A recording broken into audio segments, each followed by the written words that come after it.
Kallid sõbrad, täna, siin ja praegu, selles imelises metsas, kus hakkas Eesti suvi, sest temperatuur on mingi 25-26 kraadi, nagu ta siin nüüd kestab lähemad paar kuud. Ehk Hispaanias on kätte jõudnud see kõige mõnusam aeg, see Eesti suvi, mis kestab siis novembri alguseni. Siis tuleb siia sügis. Ja siin imelises metsas, kus tulevad igasugused head mõtted meelde ja vaatad neid puude võrasi ja see meenutab nii Eesti isamaad, siis tuleb nagu eestikene meelde. Ja alustan siis nüüd pikka ja põhjalikku ülevaadet Eesti nüüdisajaloost, mille ma kavatsen mahutada 10 minuti sisse. Ja see hakkab siis nüüd niimoodi. Nõukogude aja lõpus me valmistusime Eesti iseseisvumiseks. Tõrvik oli siis nende meeste käes, kes seal parasjagu olid. Mõned nendest on siit saadik pildil ja siit saadik arvavad, et nad hoiavad tõrvikut oma käes. No ma pean silmas seal Siim Kallast ja teised seltsimehed on juba langenud, nagu Marju Lauristin ja Edgar Savisaar, kes on küll väga heas toonuses, aga ta võtab alles pöördeid peale. Me veel kuuleme Edgarist. Nii, me valmistusime iseseisva riigi saabumiseks ja siis ühel päeval ta jõudiski kätte. Ja siis mängleva kergusega me alustasime vara ümberjagamist.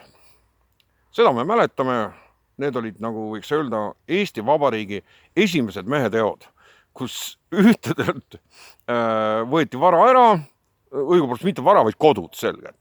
Võeti ära nende kodud ja kupatati nad kuuse alla ja teised said endale, kas neil ei olnud kodusi või? Ei, neil kõigil olid kodud olemas. Need said endale veel lisakoduse juurde. Nii, need olid Eesti Vabariigi esimesed meheteod. Ja niimoodi ta vaikselt siis kulgeb.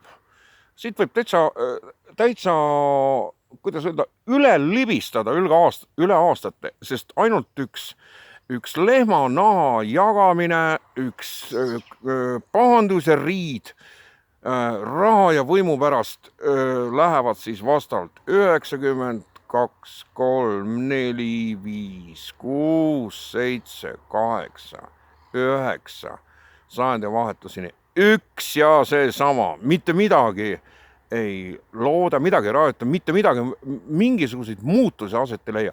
Ja siis milleeniumi pealt hakkab kuskilt peale. Me hakkame valmistuma Euroopa Liitu, õigupoolest Euroopasse. Me hakkame siis suunduma Euroopasse. See on põhiliselt muidugi Lennart Meri.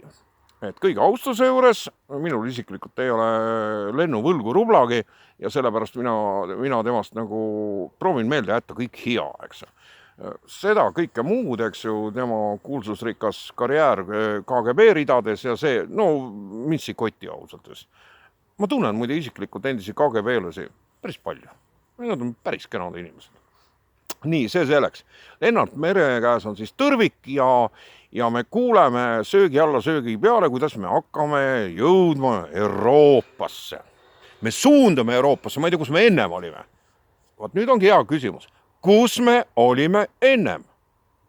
Sa ju mäletad väga hästi neid kõiki seda vägevat pateetikat ja lõpuks kujuneb sellest välja retoorika, niimoodi, vaat siit saadik on sellest.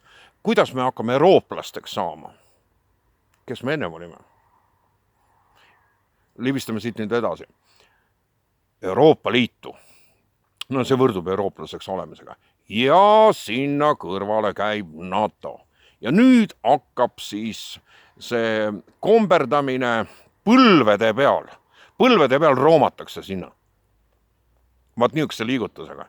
Meie liit roomab sinna poole siis. Niimoodi ja siis pisihaaval me jõuame sinna, kus kas siis 2004. aasta kevadel on siis asi nii kaugel, et kui kõik niisugused kahtlased tunnused on Eesti Vabariigist eemaldatud, nagu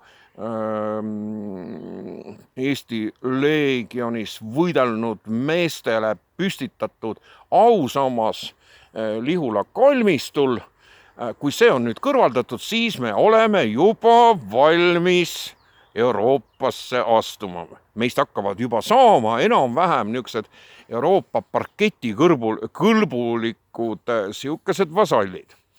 Nii, ja see on siis 2004 kevad ja siis me olemegi valmis.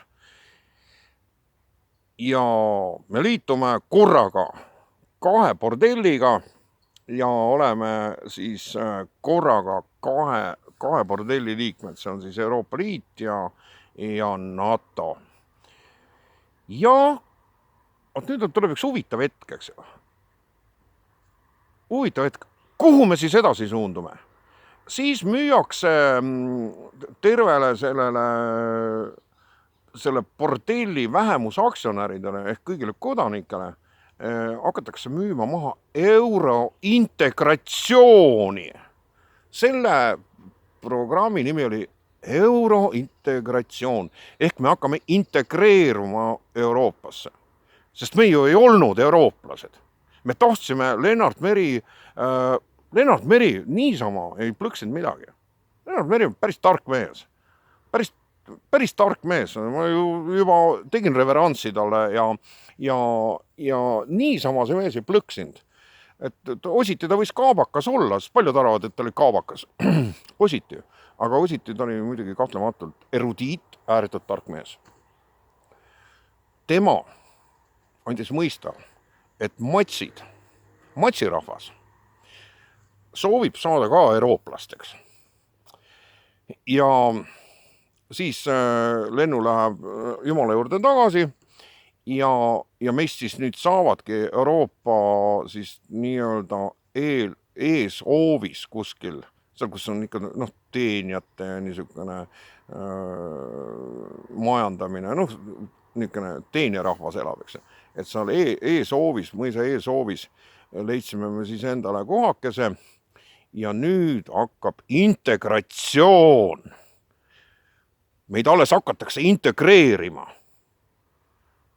eurooplaste keskele. Ja see protsess käib nüüd jõudsalt. Sinna vahele muidugi, kui rahvas on juba nõrkenud kõigist nendest protsessidest ja ainult siis terve see kari funktsionäre, kes ennast unustavalt kõike neid muinaslugusid meile veeretavad kõrvadele ja valimiste eel nad leiavad alati mingisugust peenraha, kuidas matse jälle ära võrgutada. See on kuni e-valimisteni. E-valimistest saadik ei ole enam mitte mingisuguseid pirukaid vaja kellelegi jagada, ega banaane, ega lubadusi. Sest e-valimistega hakkab uus paradigma, kus kohas lihtsalt jäädakse nagu viisakuse piiridesse, lihtsalt mööndakse, et vali mind. Ja süsteem valib nagu nii hommikul sõltumata sinu tahtest või sinu sõbra ja sinu sõbra ja kõigi sinu tuttavate, kes ei ole mitte valinud seda, kes siiski hommikul kuskil hommikuvaikuses kella 4-st kella 6-ni ühtäkki saab endale 5-10 000 häält, e-häält ühe hoobiga, see kõik on ju tuttav, et seda nõrkemisi on seda veeretatud, see ei ole midagi uut. Nii, et valimised lähevad e-valimiste peale ja siis langeb vähemalt ära see probleem selle integreerumise. Ära unusta, et me integreerume praegu Euroopasse. Ja see on siis nüüd ära langenud ja vahepeale saab üks hea sõnum. Mäletad ikka seda head sõnumit? See oli siis 5 aastaga 5 rikkama Euroopa riigi hulka. See oli hea sõnum. See töötab täiega. See oli päris kõva sõna, eks ju. Sellest on möödas 15 aastat vist. Aga kuhugi poole kogu suunduti. Ütleme, et tegelikult oli olemas mingisugune niisugune suund antud. Sinna suunda. Seltsimehed. Kõik suunduvad nüüd sinna suunda. Ja nüüd olemegi jõudnud siis aastasse mis me võtame vahepeatuseks? Võtame viimaseks vahepeatuseks ennem nüüd praegust tänast päeva ehk praegust lõppjaama, mis muide võibki lõppjaamaks saada. Peatume veel korraks aastal näiteks 2020. Siis oli meil suundumus veel viimane niisugune, kuidas öelda, kõiki haarav ja kõiki puudutav, et kõik eestlased a priori süstivad oma vereloomesse mingeid aineid ja siis tuleb õnn meie hoovi peale. See oli viimane niisugune, kuidas öelda, kõike haarav ja kõiki innustav sõnum. Ja väidetavalt statistiliselt siis muidugi oli, nii palju oli veel selles Euroopasse integreeruva väikerahva keskel sellist ühendust, et väidetavalt mingi 76% ühines selle projektiga ja nad lasid enda vereloomesse süstida siis ühekordselt või 2, 3, isegi 4 ja isegi 5-kordselt mingisuguseid aineid. Ja nad olid täitnud sellega nüüd nii-öelda selle viimase üleskutse ehk maksnud viimase indulgentsi. Nendest on nüüd saanud peaaegu päris eurooplast. Neid on päris palju. Ja nüüd oleme jõudnud niisugusesse olukorda, kus kohas ühteki siht on silmest ära läinud. Eesti on jõudnud seisundisse, kus kohas meil puudub selge siht. Kas? Number 1. Nüüd tulid kärbsed ka muidu Hispaaniasse. Seepärast ma vehin siin käega. Siin muidu kärbsed ei ole, sest liiga kuum on.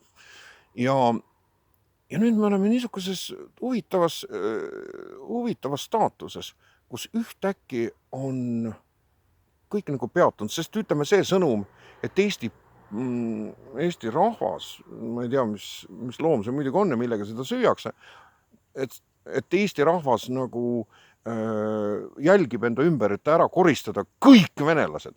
No see ei ole nii laia kandepinda leidnud, eks. Kindlasti on 200 000 inimest on juba kodus, ihub oma hangusi, et nad on valmis siis, kui üleskutse konkretiseerub, siis otsima üles oma küla vahelt mõne venelase, küll saaks hangu siis nii-öelda selga lüüa. Aga neid ei ole liiga palju. Et nüüd ongi tekkinud üks niisugune teatav peataolek ja võimalikud variandid on, kas liituda Ukraina nimelise riigiga. Issand, ma ei oskagi praegu järsku peast öelda, kas see on Ukraina vabariik või? Ukraina rahva vabariik või? See on täitsa kummaline lugu. Praegu tuli täielik kala, eks. Ütleme Ukraina rabariik. See on, et kas liituda Ukraina rabariigiga, plaan A, plaan B, kuulutada sõda Vene Föderatsioonile, see oleks plaan B, see oleks muidu päris hea plaan.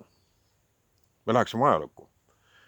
Sest arvestades seda, et meid juhib täiesti hullunud seltsimeeste mingisugune kolleegium, siis oleks see ju igati kohane, sellise skisofreenia otsus. Kuulutame sõja Vene Föderatsioonile, alustame sõjalist operatsiooni.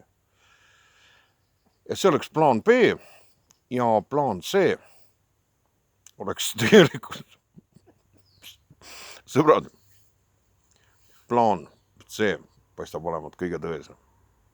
Võtsime kapist üles valged linad, paneme need endale ümber.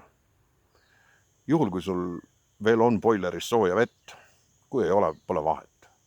Lihtsalt peseme ennast puhtaks, paneme valged linad ümber ja hakkame minema. Kõik koos, vaikselt. Kaetud valgete linadega, lihtsalt läheme.